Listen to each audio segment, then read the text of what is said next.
Samantala, nananawagan ng grupo ng nagpakilalang 18 Marines at dating tauhan ni Zaldico na huwag baliwalain at i-discredit ang kanilang affidavit na pawang katotohanan lamang ang laman. Kaugnay ito ng kanilang revelasyon na pagdideliver ng mali-maletang pera para sa ilang mga opisyal ng gobyerno. Yan at ang iba pang detalye ng balita tunghayan sa report na ito. Sana hindi kami gipitin. Ito ang panawagan ngayon ng grupo ng 18 dating military officials na nagpakilala bilang tauhan ni ex-Congressman Zaldico at nagsiwalat ng pagde-deliver umano ng mali-maletang pera kay Pangulong Ferdinand Marcos Jr. at iba pang mga opisyal ng gobyerno. Matatandaan na sa unang paglutang ng grupo, ikinanta nila ang pagiging bagman para sa delivery ng milyong-milyong pera mula kay Ko patungo sa iba't ibang opisyal ng gobyerno. Mula noon, hindi pa malinaw na kumpirmado ng Armed Forces of the Philippines ang identidad ng mga ito bilang dating Marines, lalo pat ang ilan umano sa mga ito lumalabas na honorary discharged mula sa serbisyo. Giit ng grupo, pawang katotohanan lamang ang mga impormasyong kanilang inilahad sa kanilang affidavit at na hindi dapat questionin ang kanilang kredibilidad o ibaba ang kanilang moral. Dagdag nila, ang mga individual na kanilang pinangalanan ay base sa kung sino ang mga nakita nila sa mga naging transaksyon at delivery ng pera. Isa sa mga pinangalanan ng grupo si National Security Advisor Eduardo Año na nitong March 4 ay sinampahanan ng kaso ang 18 individual. Kasama sa kinasuhan ang kanilang abogado na si Levi Baligod at si dating Congressman Mike Defensor na nagdawit ng kanilang pangalan sa alegasyon ng delivery ng pera.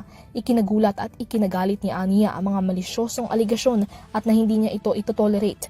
Cybercrime at unlawful publication at utterances ang kasong inihain ni Año laban sa mga individual sa Department of Justice o DOJ.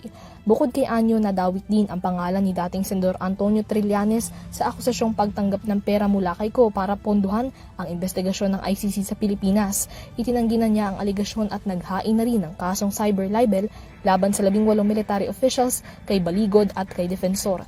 Gayon din laban sa mga online personalities na sina Jason Sa, Lorraine Badoy at Cathy Binag para sa kanilang defamatory statements online. Kaugnay ng mga aligasyon, naghain si Senadora Amy Marcos ng resolusyon para hikayatin ang Senado na imbestigahan ang mga hindi basta-bastang akusasyon ng grupo. Ngunit kung si Senate President Pro Tempore Panfilo Ping Lacson daw ang tatanungin, hindi daw dapat sakyan ng ito ng Senado. Giit ni Lacson, questionable ang kredibilidad ng mga nasabing individual mula sa kanilang pagiging ex-military officials hanggang sa nilalaman ng ilan nilang aligasyon. Aniya, magiging circus lamang ang Senado kung iimbitahin agad ang grupo nang hindi pa nakukumpirma ng mas malinaw ang nilalaman ng kanilang mga aligasyon, kabilang na ang issue ng computation, bilang ng maleta, halaga ng pera kada maleta, delivery scheme at iba pa. Samantala, hindi na rin napigilan ni Vice President Sara Duterte na magkomento sa issue dahil tila nababaliwala raw ang bigat ng mga alegasyon. Sa isang pahayag, sinabi ni Duterte na nakabibingi ang katahimikan ng mga civil society groups na nanawagan ng transparency at accountability sa pagkokomento sa usapin.